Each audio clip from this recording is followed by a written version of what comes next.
السلام عليكم ورحمة الله وبركاته. إنك سألت الوجود النفس الأمري.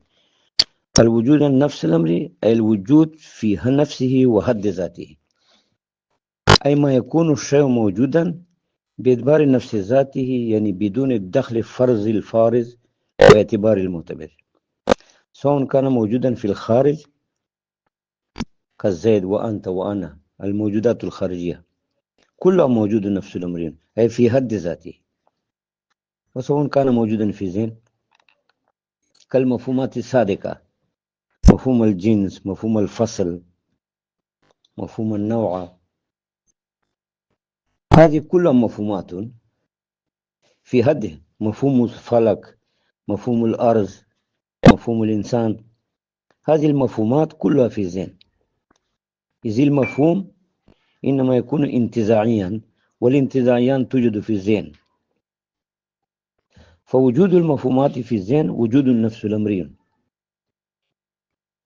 أي الأمر في نفسه، أي الشيء في حد ذاته بدون فرض الفارض واعتبار المعتبر، فالنفس الأمر أعم مطلقا من الموجود الخارجي ومن الموجود الذهني، فكل موجود خارجي موجود نفس الأمر ولا عكس. نعم، بعض الموجودات نفس الأمرية موجود خارجي، ولكن ليس كل موجود نفس الأمرين موجود خارجي،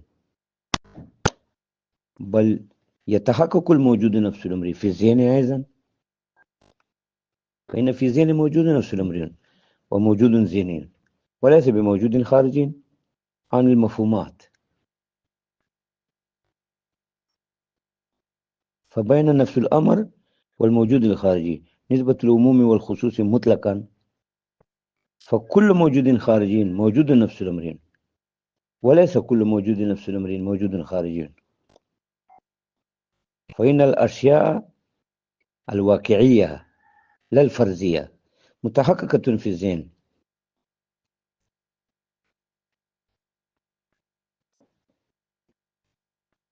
وموجود نفس الأمرين موجود في حد ذاته،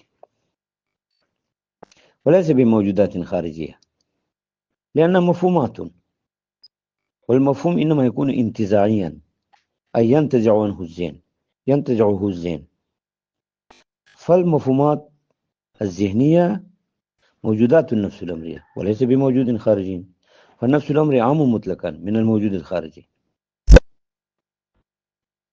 ومن الذهن من وجهين، يعني بين نفس الأمر وبين الموجود الذهني نسبة العموم من وجهين،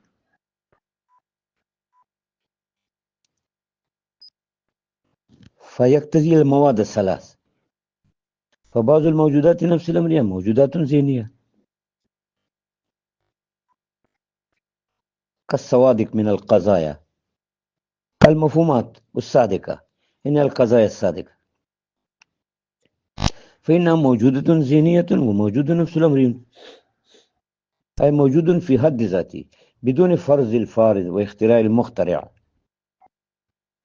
لأنها مفهومات واقعية ليست بكذب،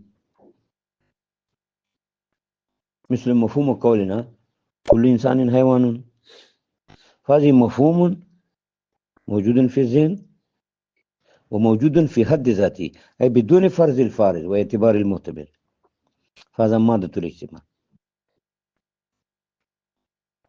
ويكون الشيء موجودا في نفس الأمر لا في الذهن كالموجودات الخارجية، فالأشخاص الخارجية موجودات النفس الأمرية، أي الموجود في حد ذاته بدون فرض الفارض، ولكن ليست بموجودة في الذهن، لأن الأشياء بموادها الخارجية لا تحصل في الذهن، بل تحصل في الذهن المفهومات.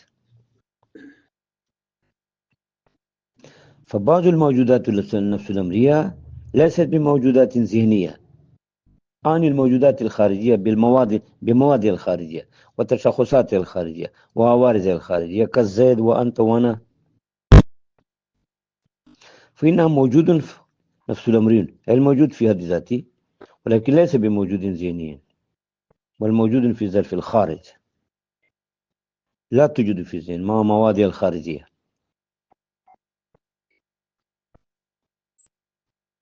فبعض موجود النفس الأمري ليس بموجود ذهني، بل تحقق الموجود النفس الأمري في الموجود الخارجي. وبعض الموجود، وأيضا توجد الموجود الذهني بدون نفس الأمر كالكواذب من القضايا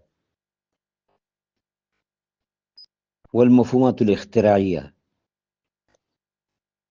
كان يا أبو الأغوال، وكذلك يعني القضايا الكاذبة مثل السماء تحتنا، فإنها موجودات ذهنية لأنها مفهومات لا توجد إلا في الذهن، ولكن ليس بموجود نفس الأمرين، أي ليست موجودات في حد ذاتها، بل موجود باختراع المخترع. فبين نفس الأمر والذهن نسبة عموم والخصوص من وجه يقتضي المواد الثلاث.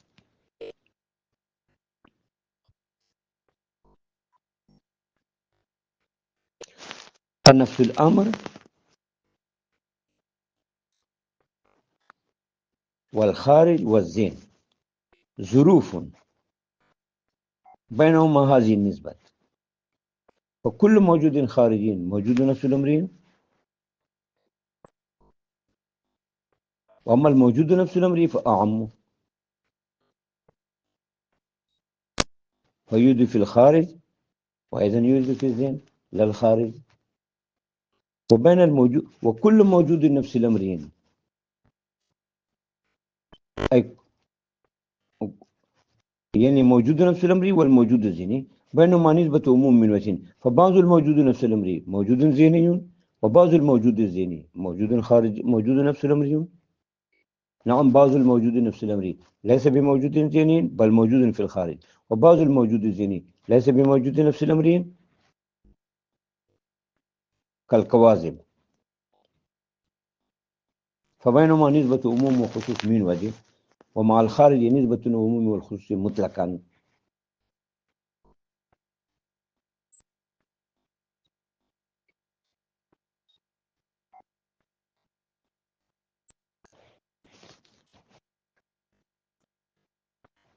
هذا ما بينا.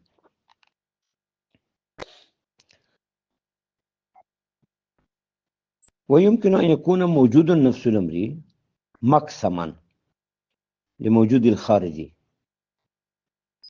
فالموجود الخارجي أخص من الموجود نفس الأمر، والقسم يكون أخص من المقسم. وأما الموجود الذهني فأعم من نفس الأمر كالكواذب من القضايا، موجودات ذهنية وليس بموجودات نفس الأمر، والقسم لا يكون أعم من المقسم.